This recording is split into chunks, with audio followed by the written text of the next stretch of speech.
नमस्कार, मैं आचार्य अनुपम जोली। मेष राशि वाले लोगों के लिए आगामी सप्ताह अर्थात 10 अगस्त से 16 अगस्त के बीच में ग्रहों का आपके जीवन पर प्रभाव और उसके समाधान की बात करेंगे। आप सबको स्वतंत्रता दिवस की शुभकामनाएं, जो इस हफ्ते 15 अगस्त को पड़ेगा। शुरुआत करते हैं ग्रहों के परिवर्तन से। तो सबसे पहले चंद्रमा की बात करते हैं, क्योंकि चंद्रमा का प्रभाव इस हफ्ते आपके मन पे क्या पड़ रहा है वो जानना ज्यादा जरूरी है। बाकी ग्रहों की बात बाद में। चंद्रमा मिथुन राशि से लेकर कन्या राशि तक चंद्रमा का सफर रहेगा।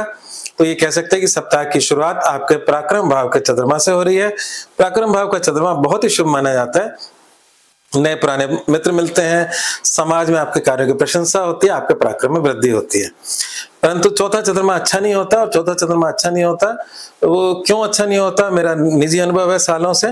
मानसिक चिंताएं बढ़ती है और कहीं ना कहीं मन उदास रहता है, और इस समय लिए निर्णय भी कभी कभी गलत साबित हो जाते हैं।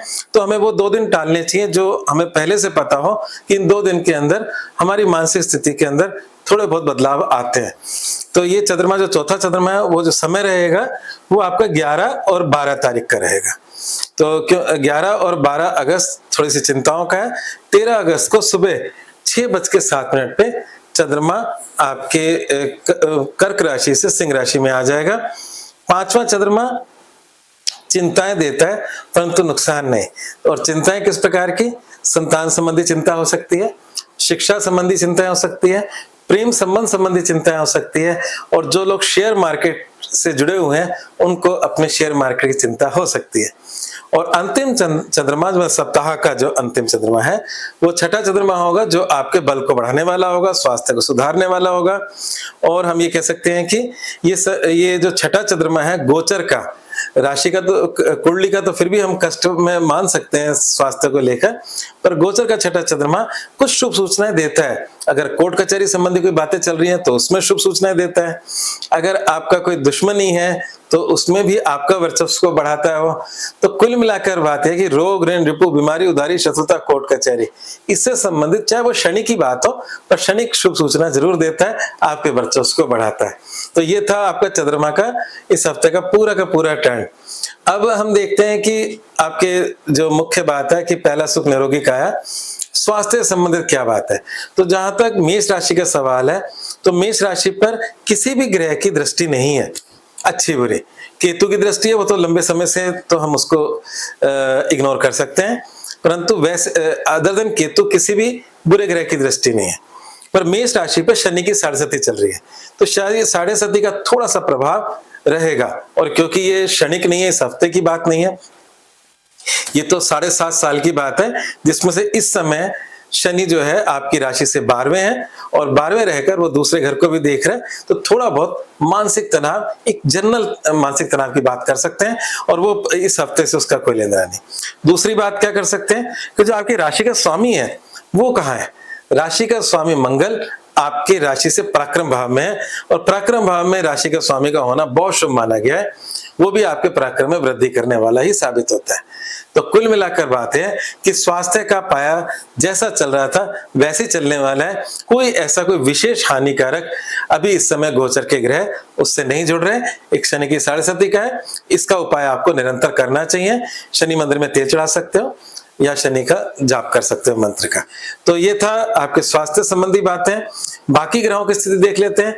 तो अगर पूरे इस हफ्ते की अगर हम देखें ग्रहों की स्थिति, तो उसमें शुक्र जो है वो नीच के हैं, वो थोड़ा सा चिंताजनक है, क्योंकि शुक्र आपकी राशि से दूसरी, जिसे हम धन परिवार कहते हैं, 7वीं जिसे हम वैवाहिक जीवन कहते हैं, इन दोनों का स्वामी शुक्र है। और शुक्र वैसे तो नीच का सबके लिए है, पर आपके केस में इन 2 जो घर हैं जीवन के एरियाज हैं, उसका स्वामी होकर शुक्र छठे घर में है, मतलब आपकी राशि से छठे के अंदर है और छठी राशि के अंदर है। तो क्योंकि मेष लग्न को हम काल पुरुष का लग्न भी कहते हैं, क्योंकि यहाँ पर लग्न की राशि और पहली राशि सेम हो जाती है। तो यहाँ पर शुक्र का छठे में नीच का होना थोड़ा बहुत पारिवारिक और वैवाहिक जीवन संबंधी कुछ ना कुछ चिंताएं कष्ट दे सकता है। इवन आपका जो जीवन साथी है उसके स्वास्थ्य को लेकर भी कष्ट हो सकता है, व्यवहार को लेकर कष्ट हो सकता है। तो कष्ट के कई प्रकार होते हैं, तो किसी न किसी प्रकार का कष्ट चाहे वो टेम्परेरी हो पर इस समय चल रहा है। बाकी ग्रहों की स्थिति देखें तो सूर्य अभी कर्क राशि में ही रहने वाले हैं, ये 10 तारीख से 16 तारीख तक यही रहने वाले हैं। 17 तारीख को जो सूर्य है वो अपनी स्वयं राशि सिंह में आ जाएंगे, पर अभी वो कर्क राशि में, चतुर्थ राशि में। चतुर्थ सूर्य कोई खास अच्छा नहीं होता, मानसिक चिंताओं को बढ़ाने वाला होता है। हालांकि प्रत्यक्ष रूप से कोई हानि नहीं दे रहा, पर मानसिक चिंताएं सूर्य देता है। और ये सूर्य जो है ये 1 महीना रहता है एक राशि में, तो इसका महीना 16 तारीख को समाप्त हो रहा है। तो कहने का मतलब ये लास्ट का ही वीक बचा है इसका। इस वीक में सूर्य की अगर हम प्रेडिक्शन करें तो वो कहीं ना कहीं मानसिक चिंताओं को देने वाला साबित होगा। हाँ, चौथे घर में उच्च के गुरु भी हैं और उच्च के गुरु के साथ सूर्य भी है। तो सूर्य की तो बात हमने कर ही ली, बुध है यहाँ पर।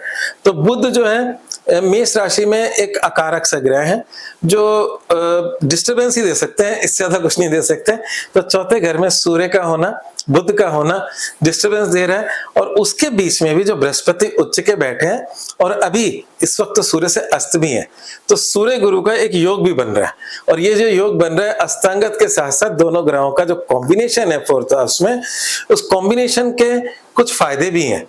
उच्च का बृहस्पति सूर्य के साथ किसी न किसी प्रकार से आपके मतलब अगर मेष राशि की बात करें तो दोनों उसके मित्र हैं। गुरु एक तरह से भाग्य के स्वामी भी हैं, है ना, और खर्चे के स्वामी भी हैं। और साथ में सूर्य भी एक बहुत ही लक्ष्मी त्रिकोण के स्वामी हैं, मतलब 5वीं राशि के स्वामी हैं। इन दोनों का योग चौथे घर में होना कहीं ना कहीं इस समय के जो व्यवस्था है उसमें कुछ उच्चता, कुछ पावर दे रहे हैं।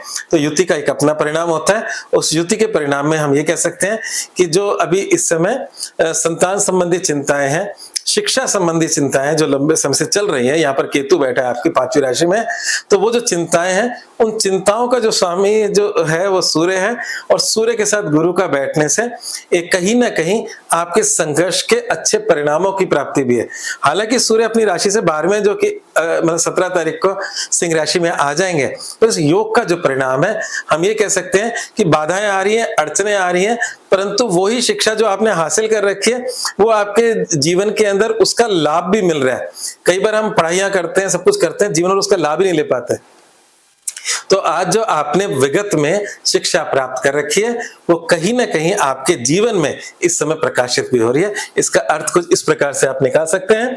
और बाकी ग्रहों की बात करें तो जो राहु हैं वो अभी रहेंगे इस साल पूरे आपकी इनकम में, और यही खुशी की बात भी है।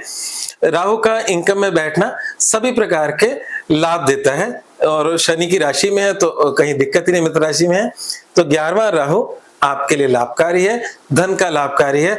जीवन में उतार चढ़ाव होते रहेंगे, पर ये राहु आपकी इच्छाओं की पूर्ति भी करता रहेगा, इसमें मुझे कोई शक नहीं। शनि इस समय वक्री चल रहे हैं, शनि का उपाय जरूर करना चाहिए, 2 कारणों से करना चाहिए। क्योंकि शनि मेष राशि वालों के 10वीं राशि और 11वीं राशि का स्वामी है। और जब 10वीं राशि 11वीं राशि का स्वामी होने से हम ये कह सकते हैं ब्रेड बटर का मालिक है। मतलब हमारा जो पैसा कमाने की बात करें, कर्म की बात करें, उसका स्वामी है और वो 12वें में वक्री है। तो और दूसरा वही शनि आपके सारस्वती बना रहा है। तो अगर कोई उपाय करना हो तो शनि का उपाय आप निरंतर कर सकते हैं, जिससे आपकी सारी चीजें मतलब संयमित हो जाएं या सुरक्षित हो जाएं और चिंताएं आपकी थोड़ी हद तक कम हो जाएं। अब शनि के उपाय क्या होते हैं? शनि के उपाय, अगर कोई टांग से दिव्यांग है तो उस व्यक्ति की सेवा करने से आपको लाभ मिलता है। दूसरा, आपके अंडर में जो लोग काम कर रहे हैं जैसे नौकर, चाकर, मजदूर या इस तरीके के जो लोग हैं, उनके साथ कभी ज्यादती ना करें। अगर आप ज्यादती करते हैं तो ये समझ लीजिए शनि कर्मों के दंडनायक है और शनि को हमने मतलब इन सब चीजों का कारक भी माना है। तो उनके साथ अपना व्यवहार सद्पूर्ण रखें, वैसे शनि के डर से ना रखें। आपके जीवन में भी ऐसी क्वालिटी होनी चाहिए कि सबके साथ समान व्यवहार हो। पर क्योंकि शनि इस समय वक्री है तो हम ज्योतिष की भाषा में कह सकते हैं कि इस समय किसी भी अपने से आश्रित लोगों का मन मत दुखाएं, इसका ध्यान रखें, तो उससे आपका शनि ठीक हो जाएगा। अब महा उपाय की अगर बात करें तो महा उपाय तो मैं चाहूंगा कि शनि के साथ साथ शुक्र को भी ठीक किया जाए, क्योंकि शुक्र की बात हमने शुरू में कर ली थी, जो आपके मतलब जीवन साथी, परिवार, धन का स्वामी है और अभी रोग ऋण रिपु के घर में जाकर वो नीच का हो रहा है। तो शुक्र का उपाय जरूर से करें और इसके लिए आप चावल कौओं को खिला सकते हैं। ये संभव हो तो अगर आपके घर के आसपास कहीं कौए आते हैं तो ये आप उपाय कर सकते हो। पर आपका ऐसी कोई व्यवस्था नहीं है हमारे आसपास तो कोई बात नहीं, माँ लक्ष्मी की पूजा आपके लिए लाभकारी रहेगी। धन की देवी है लक्ष्मी जी, शुक्र वैभवता, मतलब वैभवता की देवी है, तो शुक्र वैभवता का कारक ग्रह है और उनकी देवी मतलब लक्ष्मी जी मानी गई है। तो लक्ष्मी जी की किसी भी भांति अगर आप पूजा करते हो तो घर, परिवार, पत्नी, ये सारी चीजें आपके जीवन में जो डिस्टर्ब अगर हो रही हैं तो उसमें बहुत हद तक कमी आएगी। लक्ष्मी जी की पूजा के अंदर श्री सूक्त के पाठ बहुत अच्छे माने गए हैं, वो आप पंडित जी से भी करा सकते हो। इसमें कनकधरा स्तोत्र के पाठ बहुत अच्छे माने गए हैं और वैसे भी घर में आप श्री यंत्र को स्थापित भी कर सकते हो। श्री यंत्र को स्थापित करने के लिए आप क्रिस्टल के श्री यंत्र भी अपने घर में रख सकते हो, मेरू प्रस जो होते हैं, या आपके ताम्रपत्र पे मतलब बने हुए श्रीयंत्र भी बाजार में मिलते हैं, उनको बकायदा पंचामृत से शुद्धिकरण करके उसके सामने आप पूजा करें, माँ लक्ष्मी जी के चित्र के सामने पूजा करें, उनको कमल चढ़ाएं, बहुत लाभ मिलेगा। अब महा उपाय के साथ साथ मूल मंत्र क्या है? पारिवारिक जिम्मेदारियों से दूरी ना बनाए। ये मैं स्पेशली बोलूंगा क्योंकि जो आपकी समस्या है उसका समाधान ये है कि जब जो ग्रह अगर बिगड़ रहा है तो हम ज्यादा कॉन्शियस हो जाएं। तो फैमिली, जीवन साथी, ये जो हमारे दायित्व हैं, वहां जब हम डिस्टरबेंस करते हैं तो फिर दिक्कतें होती हैं। अपनी तरफ से बिल्कुल ना करें, अपनी जिम्मेदारियों को पूरा करें। आज बस इतना ही, धन्यवाद।